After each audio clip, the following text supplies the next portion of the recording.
भक्त और भगवान। आशा करता हूँ आपको ये कहानी पसंद आएगी। एक पंडित जी रामायण कथा सुना रहे थे। लोग आते और आनंद विभोर होकर जाते।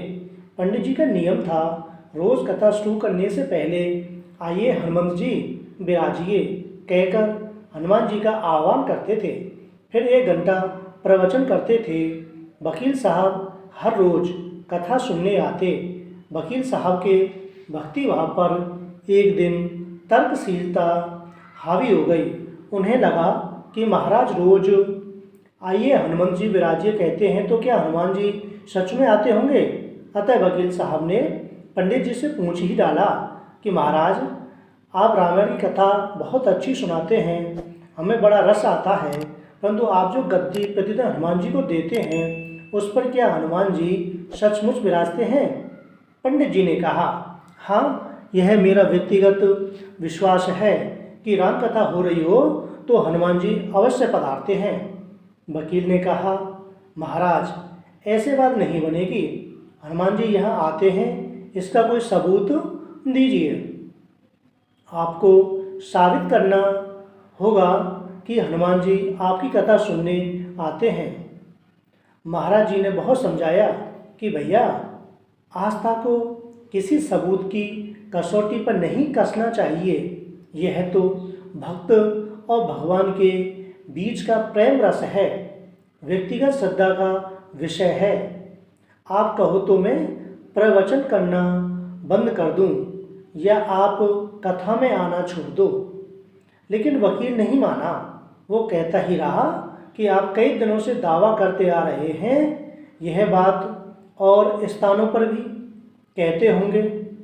इसलिए महाराज, आपको तो साबित करना होगा कि हनुमान जी कथा सुनने आते हैं और जो आप उन्हें गद्दी सौंपते हैं उस पर वो विराजते हैं। इस तरह दोनों के बीच वाद विवाद होता रहा। मौखिक संघर्ष बढ़ता चला गया। हार कर पंडित जी महाराज ने कहा, हनुमान जी हैं या नहीं उसका सबूत कल दिलाऊंगा। कल कथा शुरू हो तब प्रयोग करूंगा। जिस गद्दी पर मैं हनुमान जी को विराजित होने को कहता हूँ, आप उस गद्दी को आज अपने घर ले जाना। कल अपने साथ उस गद्दी को लेकर आना और फिर मैं कल गद्दी यहाँ रखूँगा।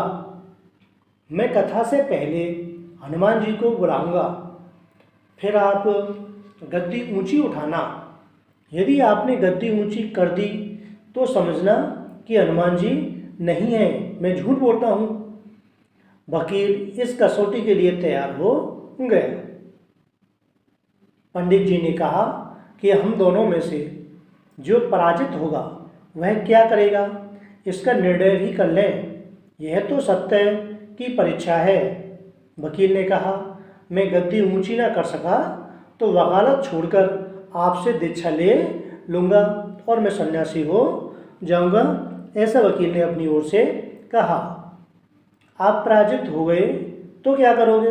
वकील ने पंडित जी से पूछा, भाई कि आप पराजित हो गए तो क्या करोगे। पंडित जी ने कहा कि मैं कथा वाचन छोड़कर आपके ऑफिस का चपरासी बन जाऊंगा। अगले दिन कथा पंडाल में भारी भीड़ हुई। जो लोग रोजाना कथा सुनने नहीं आते थे वे भी भक्ति, प्रेम और विश्वास की परीक्षा देखने आए। काफ़ी भीड़ हो गई। सारा पंडाल भर गया। सभी लोग इकट्ठे हो गए देखने के लिए कि हनुमान जी आते हैं या नहीं आते हैं। श्रद्धा और विश्वास का प्रश्न जो था, पंडित जी महाराज और वकील साहब कथा पंडाल में पधारे। गद्दी रखी गई। पंडित जी ने सजल नेत्रों से मंगलाचरण किया और फिर बोले कि आइए हनुमंत जी विराजिए। ऐसा बोलते ही पंडित जी के नेत्र सजल हो उठे। उनके नेत्रों में अश्रु आ गए। मन ही मन पंडित जी बोले, प्रभु, आज मेरा प्रश्न नहीं बल्कि रघुकुल रीति की परंपरा का सवाल है। मैं तो एक साधारण जन हूँ, मेरी भक्ति और आस्था की लाज रखना।